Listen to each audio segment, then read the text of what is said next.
আসসালামু আলাইকুম। আমি সঞ্জিদা আপনাদের সামনে এসেছি আজকে সরিষার তেল দিয়ে খুবই সুস্বাদু একটি গরুর মাংসের ভুনা নিয়ে। চলুন তাহলে দেখে আসি কিভাবে এই রেসিপিটি রান্না করা যায়। আমি আজকে রান্নার জন্য 2 কেজি পরিমাণ গরুর গোশত নিয়েছি। 2 কেজি গরুর গোশতের জন্য আমি পরিমাণ মতো মশলা এখানে ইউজ করছি। গরুর গোশতের ভুনার জন্য এখানে আমরা মশলা নিয়েছি 5-6টা এলাচ, 2টা দারচিনি, 2টা তেজপাতা,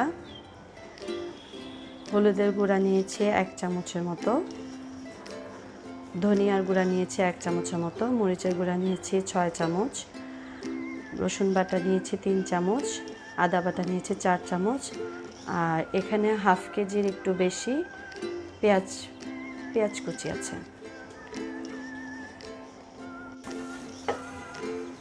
আমরা দিয়ে দিচ্ছি সরিষার তেল। আপনার মাংসের প্রয়োজন অনুযায়ী সরিষার তেলটি দিবেন। আপনারা বেশি তেল দিতে পছন্দ করলে বেশি দিবেন, আর কম তেল দিতে পছন্দ করলে কম দিবেন। আমি আমার মাংস পরিমাপ অনুযায়ী সরিষার তেলটা ইউজ করছি। সরিষার তেলটা একটু গরম হয়ে আসলে আমরা এখানে ঢেলে দেব পেঁয়াজ।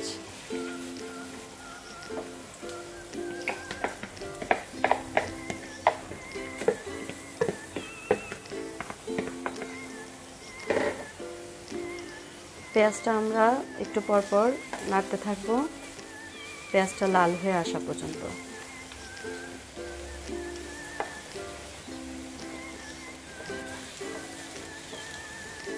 এখানে আমার পেঁয়াজ অনুযায়ী আমাকে আরেকটু তেল দিতে হবে। আমি এখানে আরেকটু মাঝখানে তেল দিয়ে দিব। ওকে,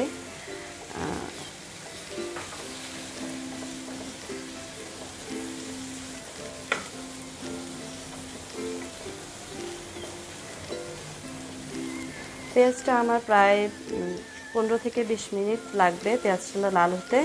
আমরা 15-20 মিনিট পরে আবার ভিডিওতে ফেরত আসব।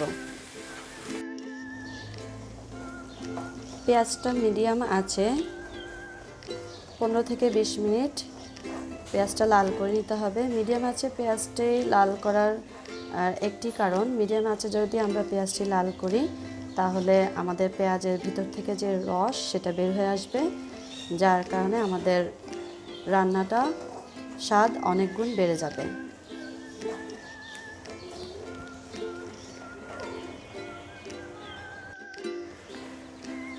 পেঁয়াজটি লাল করার সময় একটু পরপর অনবরত পেঁয়াজটি নাড়তে হবে, নাহলে পেঁয়াজটি নিচে তলানিতে লেগে যেতে পারে, আর পেঁয়াজ পুড়ে গেলে রান্নার স্বাদ নষ্ট হয়ে যাবে। সো আমাদের একটু পরপর পেঁয়াজটি অনবরত নাড়তে হবে এবং নেড়ে নেড়ে পেঁয়াজটিকে লাল করে নিতে হবে।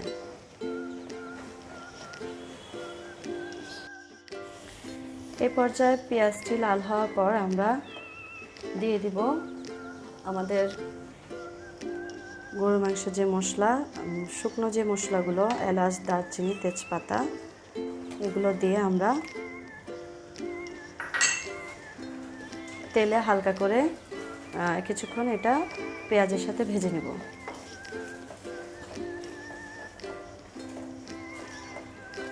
দুই 3 মিনিট ভাজলেই হবে। 2-3 মিনিট ভেজে আমরা এখানে এ পর্যায়ে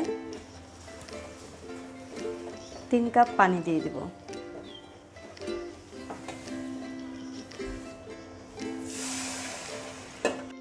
আমি এখানে 3 কাপ পরিমাণ পানি দিয়েছি মশলাটাকে ভালোভাবে কষানোর জন্য। এখন আমরা একে একে সবগুলো মশলা এখানে দিয়ে দিব। এখানে দিয়ে দিচ্ছি আদা বাটা,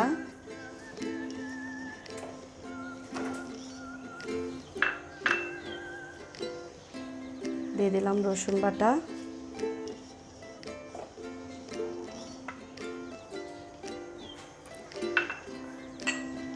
দিয়ে দিলাম মরিচের গুঁড়ো,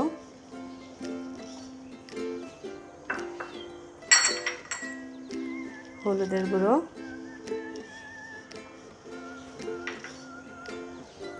ধনিয়ার গুঁড়ো,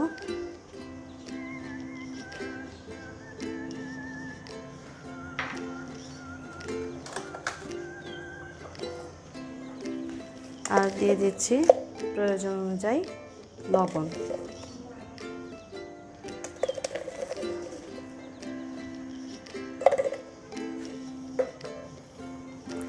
এখন এই মশলাগুলো আমি ভালো করে পানির সাথে মিশিয়ে এই মশলাটিকেও আমি 15 থেকে 20 মিনিট মিডিয়াম হাই হিটে জাল করে কষিয়ে নেব। মশলাটি একটু পরপর এভাবে নেড়ে দিতে হবে, তাহলে মশলা চারিদিক দিয়ে সুন্দরভাবে সবগুলো মশলা কষানো হবে। এই মশলাটি একদম পানি শুকিয়ে গেলে আমরা এতে গরুর গোশত দিয়ে মাংসটি ভালোভাবে কষিয়ে নেব। আমাদের মশলাটি প্রায় কষানো হয়ে এসছে। এভাবে যখন পানি শুকিয়ে মশলাটি খুব ভালোভাবে কষানো হয়ে যাবে, দেখতে কালারটা এরকম লালচে হবে এবং পানিটা শুকিয়ে যাবে, সেই পর্যায়ে আমরা তেলটি উপরে চলে আসবে। এই পর্যায়ে আমরা আমাদের গরুর গোশতটি এখানে দিয়ে দেব।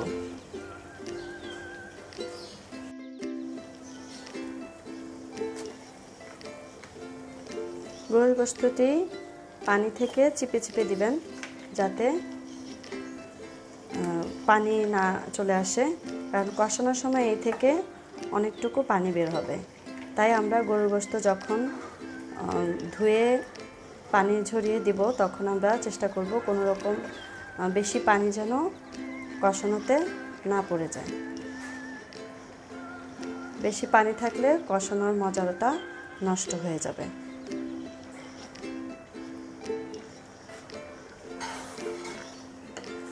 এভাবে আমরা নেড়ে চেড়ে সম্পূর্ণ মশলাটি গরুর গোশতের সাথে একেবারে মিশিয়ে দিব।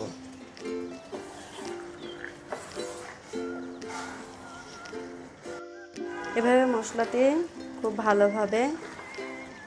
খুব ভালোভাবে মশলার সাথে মিশিয়ে আমরা এই পর্যায়ে মাংসটি ঢাকনা দিয়ে দেব এবং মাঝে মাঝে মাংসটি এসে নাড়াচাড়া দিয়ে দিব, যেন উপরের নিচ খুব ভালোভাবে কষানো হয়।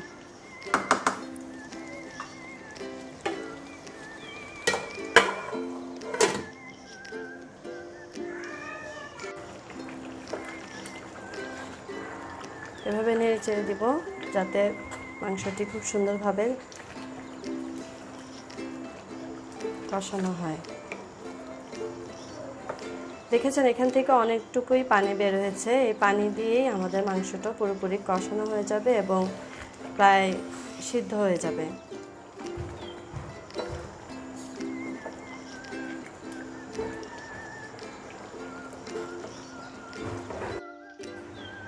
মাঝে মাঝে ঢাকনা উঠিয়ে মাংসটি খুব ভালোভাবে নাড়াচাড়া দিয়ে নিতে হবে, যাতে মাংসটি খুব ভালোভাবে কষানো হয়।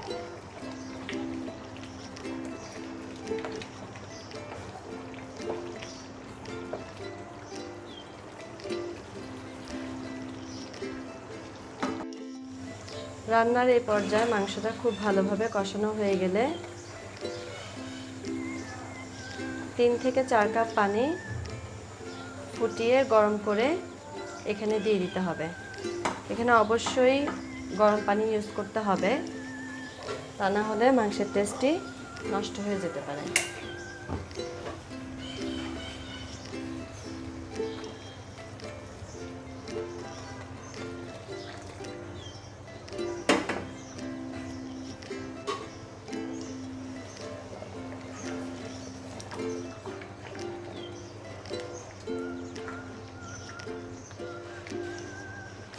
এবার মিডিয়াম আছে এটি 15-20 মিনিট রান্না করে জিরার গুঁড়ো দিয়ে নামালেই তৈরি হয়ে গেল আমাদের মজাদার